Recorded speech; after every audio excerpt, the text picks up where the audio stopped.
गणपती बाप्पा मोरया. दरवर्षी लाखो भाविक आपल्या घरात, ऑफिसमध्ये, मंडळामध्ये मोठ्या भक्तिभावाने गणपती बाप्पा बसवतात. तर या वर्षी 27 ऑगस्टला आपले गणपती बाप्पा, सर्वांचे लाडके गणपती बाप्पा यांचं आगमन होत आहे. आपण गणपती बाप्पाची स्थापना, मूर्तीची स्थापना 10 दिवसासाठी करत असतो.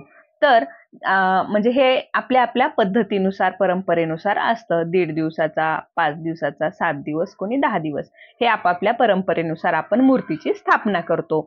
पण मग बाप्पांना घरी आणताना आणि बसवताना काही गोष्टीची योग्य काळजी घेणे आवश्यक असतं.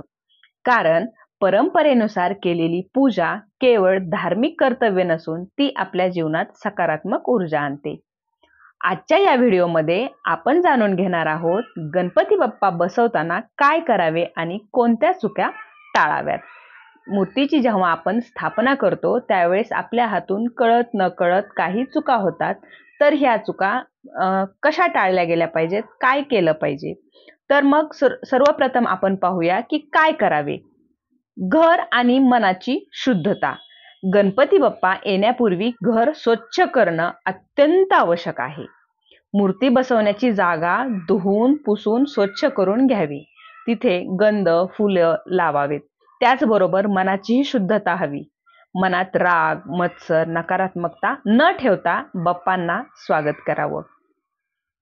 आता दिशा कुठली निवडावी? मूर्तीची स्थापना करताना शुभ दिशा आणि बसवण्याची पद्धत. गणपती बाप्पाची मूर्ती बसवताना उत्तर, ईशान्य किंवा पूर्व दिशेला तोंड करून बसवावी. पूजा करण्याचं पूजा आपण ज्यावेळेस पूजा करतो बाप्पाकडे तोंड करून, तर तोंड शक्यतो पूर्व किंवा पश्चिमेकडे असावं.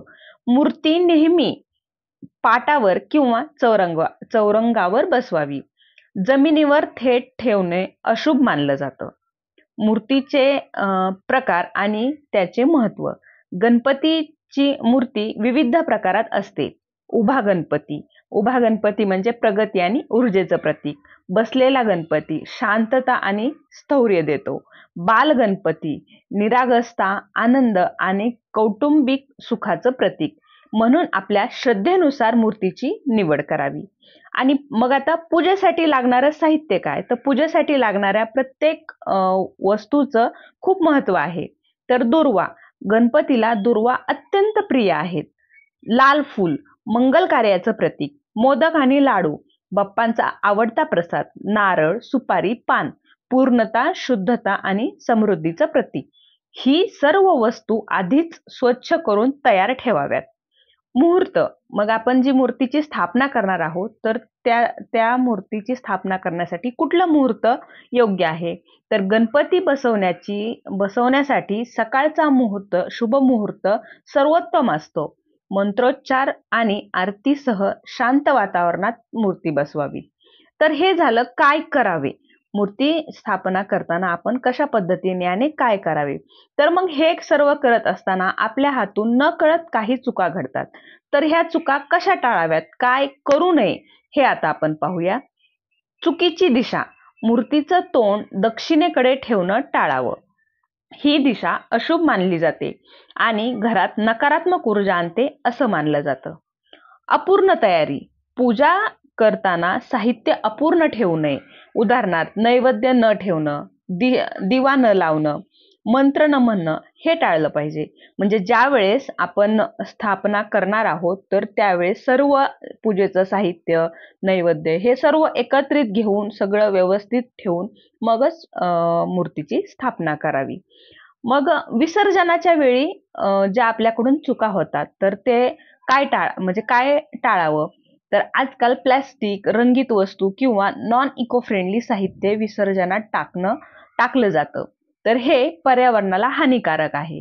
त्याऐवजी घरगुती विसर्जन कुंडीत किंवा एखाद्या टबमध्ये किंवा कृत्रिम टाकीत बाप्पाचं विसर्जन करावं.